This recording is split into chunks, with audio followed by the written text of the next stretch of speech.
अच्छा, आज बात कर लेते हैं टेक्नोलॉजी सेक्टर की और ऑटो सेक्टर की।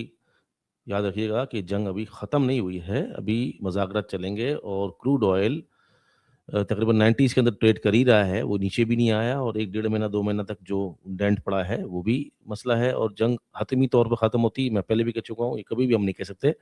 हम अच्छे की उम्मीद रख सकते हैं, तो भागने के लिए भाग के जो है ना वो शेयर पकड़ने मत निकल जाना। ज़्यादातर 170 पे सेलिंग आए, कंसोलिडेशन हो, कोई खबर हो तो 170 से ऊपर ट्रेड करे, 170 से ऊपर ट्रेड करे फिर नई तेज़ी भी आ जाएगी, तो आपको बेचने का, लेने का बहुत मौका मिलेगा। सिलेक्शन ऑफ स्टॉक बड़ी मजबूत करनी है। ये याद रखिएगा कि ये जो स्टॉक्स हम आपके लिए फ़िल्टर करके दे रहे हैं, उसके बाद आपके लिए आसानी ज़रूर हो रही है और आप उसको और खुद ज़रूर चेक करें। दूसरा ये कि शरिया कंप्लायंट की लिस्ट है, तो अक्सर लोग सवाल कर लेते हैं कि भाई ये वाला क्यों नहीं है, ये क्यों नहीं है? मैं बताता भी हूँ कि हम लोग करते ही शरिया कंप्लायंट में हैं। जो लिस्ट आपको बताई जा रही है, वो शरिया कंप्लायंट की लिस्ट से पहले निकाली गई है, फिर फ़िल्टर किया गया है। ठीक है?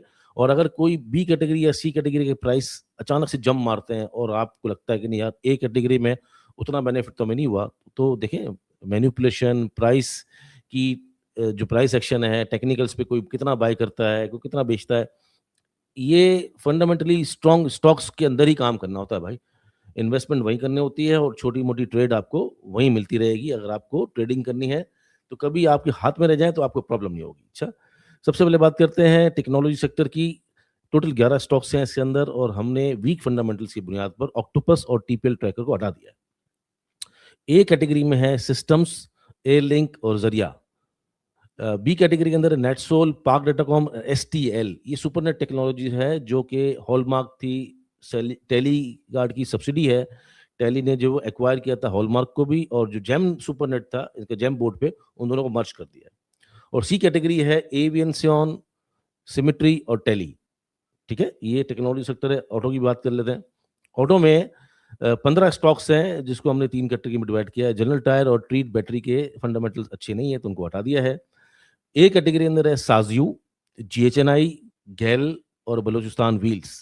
बी कैटेगरी में है Millat tractor, Al-Ghazi tractor, agri auto industries और पैंथर टायर। और सी कैटेगरी में है Atlas battery, Exide battery, H car, Hino और लोड्स।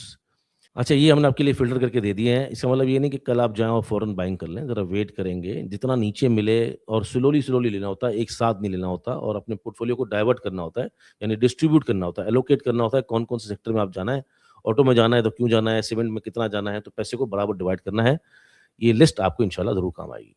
स्टॉक्स लेने के लिए ज़रूरी नहीं है कि आपने 1 करोड़ रुपए डालना है तो ही आप इन्वेस्ट कर सकते हैं। अगर आप 10,000 रुपए से शुरू करें, तो 5 स्टॉक्स लेके भी शुरू कर सकते हैं। अगर आप कीप ऑन इन्वेस्टिंग के तहत हर महीने 5,000, 10,000, 15,000 लगाएँगे तब भी आप इन्वेस्ट कर सकते हैं।